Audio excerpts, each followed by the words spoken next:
ज्ञानी माऊली. सर्वप्रथम सर्व वारकरी भक्तांना ज्ञानोबा विठोबा तुकोबा यांच्याकडून आषाढी एकादशीच्या हार्दिक शुभेच्छा. आज सर्व दिंड्या, सर्व पालखी, ज्ञानोबा माऊली, ज्ञानोबा तुकाराम, सर्व लोक, सर्व वारकरी भक्त आज पंढरपुरामध्ये दाखल झाले आहेत. लाखो भक्त पंढरपुरामध्ये गेले आहेत. पण माऊली, आषाढी एकादशी ही साजरी का करावी हे तुम्हाला माहिती आहे का? चला तर म्हणा आपण समजून घेऊया आषाढी एकादशीची कथा. म्हणजेच भगवान श्री विठ्ठल या विटेवर उभे कसे राहिले आणि त्यामागची कथा काय आहे आपण आज समजून घेऊया. चला तर मग आपण थोडक्यामध्ये आषाढी एकादशी कथा आपण आरंभ करूया.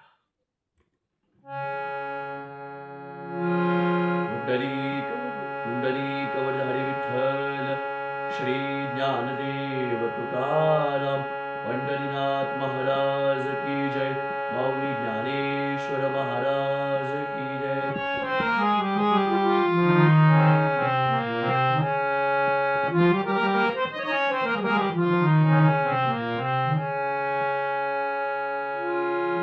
भगवान श्रीकृष्णाने द्वापर युगामध्ये अवतार घेतला हे तर सर्वांना माहिती होतं.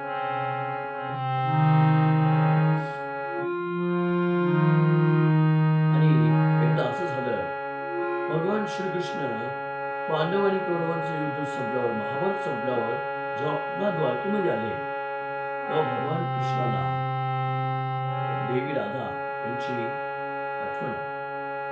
म्हणून त्यांनी राधा देवीला बोलून घेतलं आणि त्यावेळेला राधा देवीला बोलून घेतलं होतं. त्याच वेळेला भगवान श्रीकृष्णाने बासुरी वाजवायला प्रारंभ केला, म्हणजेच मुरली. ज्या वेळेला भगवान कृष्ण बासुरी वाजवतात त्याच वेळेला रुक्मिणी माता तिथे आणि ते जेव्हा दृश्य पाहते की राधा देवी भगवान कृष्णवर आहे तेव्हा तिला राग येतो आणि त्याच रागाच्या संतापामध्ये रुक्मिणी माता द्वारका सोडून पंढरपुराकडे येते आणि तिच्या शोधापायी भगवान श्रीकृष्ण वन वन भटकत साऱ्या ठिकाणी शोधत तो पंढरपुरामध्ये येतो. तो म्हणजे लोहदंड क्षेत्र, त्या आधी लोहदंड क्षेत्र होतं आणि त्याच लोहदंड क्षेत्रामध्ये दिंडीर वनामध्ये विठ्ठलाला म्हणजे भगवान श्रीकृष्णाला रुक्मिणी माता मिळते आणि तिथे जाऊन तो तिथे गेल्यावर तो रुक्मिणी माता रुसली होती आणि तिचा रुसवा करतो. त्याच वेळेला कळतं की भगवान श्रीकृष्णाचा एक निस्सिम भक्त आहे, म्हणजे भक्त कुंडली.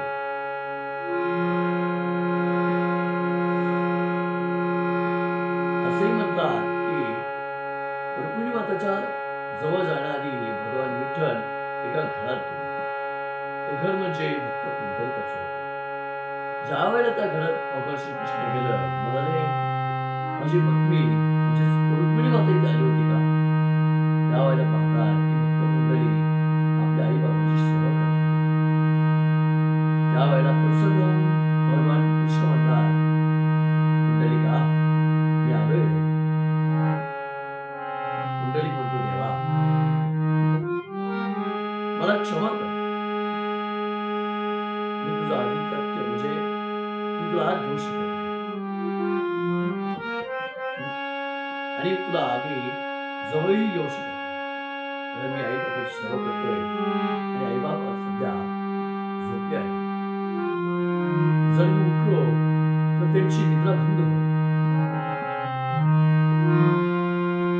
म्हणून तू एक काम कर, मी हे तुला वीट फेकतो, त्या विटेवर तू उभा राहा. म्हणून भगवान कृष्णाने काहीही न विचार करता ते विटेवर उभा राहिले. आणि ज्या वेळेला भगवान विष्णूने विटेवर उभं राहिले, आता विटेवर उभं राहून सगळं सहजच हात कमरेवर घेतले आणि हात जसं कमरेवर गेले त्यावेळेला सकाळ झाली होती आणि त्याच वेळेला पुंडलिकाच्या आईबाबाची निद्रा खुली म्हणजेच जागे झाले आणि जेव्हा उठून पाहतात तर काय भगवान साक्षात श्रीकृष्ण कटेवर हात ठेवून विटेवर उभे होते. म्हणाले, पुंडलिका, अरे आपला दाढी देव आला आहे.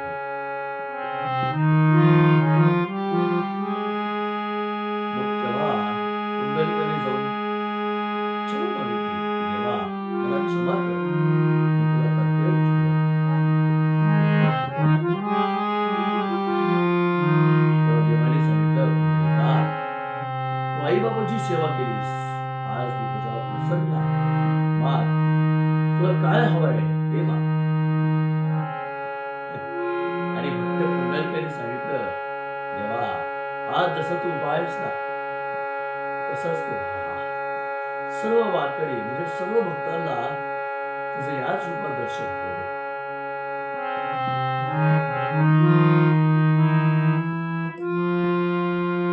आणि म्हणून विठ्ठलाने तथास्तु म्हणाला आणि भगवान श्री विठ्ठल म्हणून नाव प्रसिद्ध झालं. पुंडलिकाच्या नावामुळे त्याला पांडुरंगही असं म्हणतात.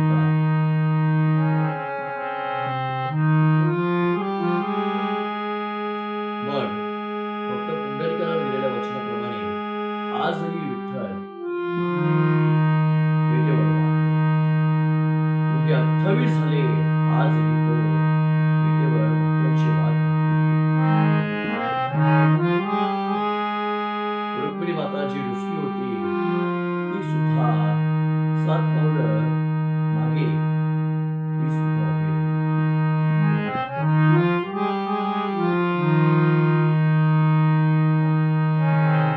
जरी रुसली होती रुक्मिणी माता तरी देखील 7 पावलं विठ्ठलासोबत आहे.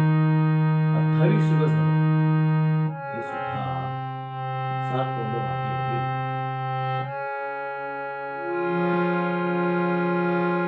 असं पाहिलं तर रुक्मिणी माताला त्रास होऊ नये, सर्व लोक येतात, भक्त येतात भेटायला, त्यांचा त्रास होऊ नये म्हणून विठ्ठलानेच रुक्मिणी माताला मागे उभा राहायला सांगितलं. कारण मागे शांत होतं.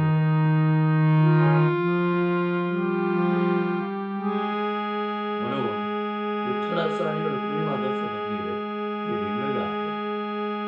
तर तसं पाहिलं तर रुक्मिणी माता आणि विठ्ठल हे एकच एकालाच उभे आहेत.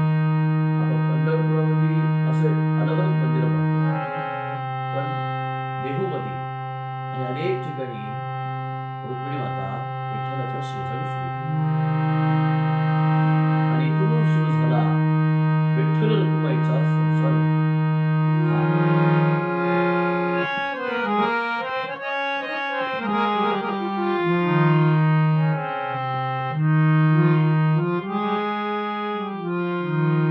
आणि सर्व लोक आषाढी एकादशीला भेटायला येतात. संत ज्ञानेश्वर माऊली, संत तुकाराम महाराज, संत चोखामेळा, संत काळपात्रा, संत जनाई, संत रामदेव महाराज, सर्व वारकरी भक्त दरवर्षी पंढरपुरात येऊन जातात.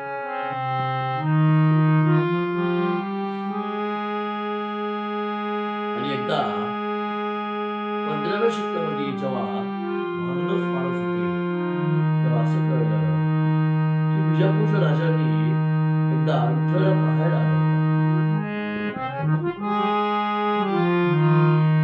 असं म्हणतात की माझ्या गुरुनी सांगितलंय, मी तुम्हाला सांगतोय की बिजापूरच्या राजांनी विठ्ठलाची मूर्ती उचलून आपल्या महालात म्हणजे आपल्या राजामध्ये नेली होती. ज्या वेळेला आषाढी वारीकडून भक्त सर्व आषाढी एकादशीला पोहोचले तिथे विठुमाऊली नव्हती. त्यावेळेला भागवत महाराजांना समजलं की विठुला गेला कुठे, तर सर्व शोध घेत विजापूरला आले. आणि विजापूरला येऊन ज्याती विठ्ठलाला लपवून ठेवलं होतं तिथे जाऊन आणि भिंत फोडून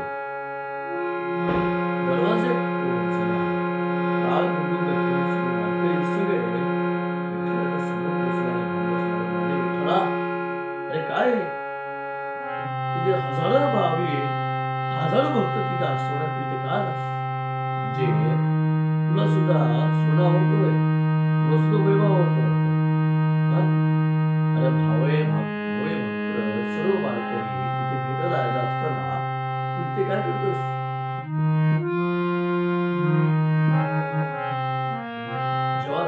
कळलं तेव्हा राजा भानुदास महाराज आणि सर्व वारकऱ्यावर तो मारू लागला.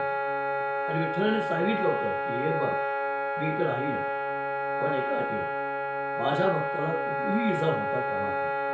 पण राजाने एकच केलं, त्याच्या भक्तांना म्हणजेच भानुदास महाराजांना त्यांनी कोंडून ठेवलं आणि मारायला लागलं. त्यावेळेला भगवान विठ्ठलाने सांगितलं, तुझं वचन पूर्ण झालं, आता मी निघतो.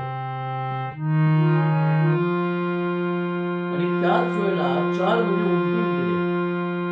आणि जेव्हा 4 महिने म्हणजे चातुर्मास संपला आणि तेव्हा कार्तिक शुद्ध एकादशी जेव्हा जोपर्यंत येत होती, म्हणजेच आषाढी एकादशी पासून ते कार्तिक एकादशी पर्यंत भगवान श्री विठ्ठल जे विठ्ठल पंढरपुरात नव्हताच, तो विजापूरच्या राजाचा विठ्ठल महालात होता.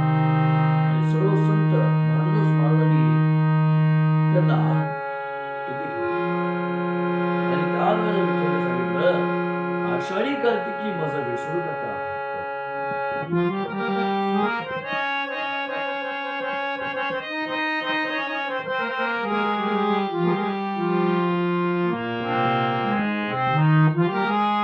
म्हणून आषाढी एकादशीची किमया अनेक महत्त्व. आणि काही काही लोक व्रत करतात, नुसतं उपवास करून आणि नुसतं अन्न पाणी त्यागून हे उपवास म्हणत नाही कोणी. उपवास म्हणजे काय? देवाच्या सहवासात राहणं म्हणजे उपवास. निरंतर ध्यान करणं, निरंतर विठ्ठल विठ्ठल मानी जपणं म्हणजे उपवास. एकीकडे नुसतं अन्न पाणी त्यागायचं आणि एकीकडे रागवायचं आणि एकीकडे न चुकता क्रोध, लोभ, माया, मोह या विकाराच्या अधीन जाणं सुद्धा याला उपवास म्हणत नाही.